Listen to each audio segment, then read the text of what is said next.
Violent crime rates in Portland declined during the first half of this year, and that appears to be in line with what's happening nationwide. Fox 12's Joe Fathayathil is live in studio with these new numbers, Joe, that seem to suggest an encouraging trend. Yeah, Bonnie, so this comes from numbers released by the Major City Chiefs Association, which represents police executives in the biggest cities in both the U.S. and Canada.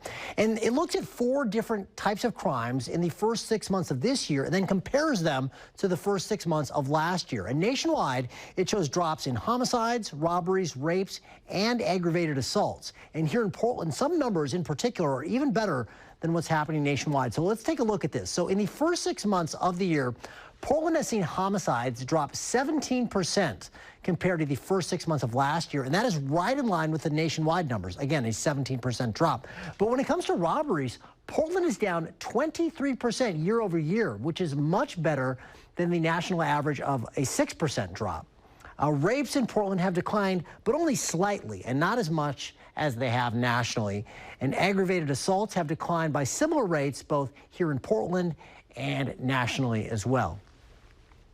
Of course, crime is a major issue in this upcoming presidential election. President Biden released a statement crediting the American Rescue Plan, which provided $15 billion for public safety and violence prevention programs nationwide.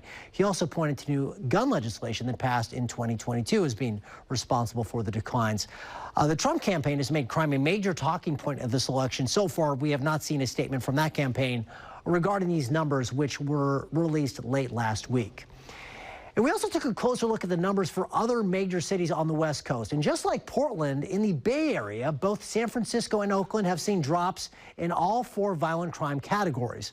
Los Angeles saw their numbers of robberies actually go up, but the other 3 categories did go down. In Seattle, though, homicides are down 10%, but the numbers of rapes, assaults, and robberies actually all increased in the first 6 months of this year. Kim and Bonnie, back to you.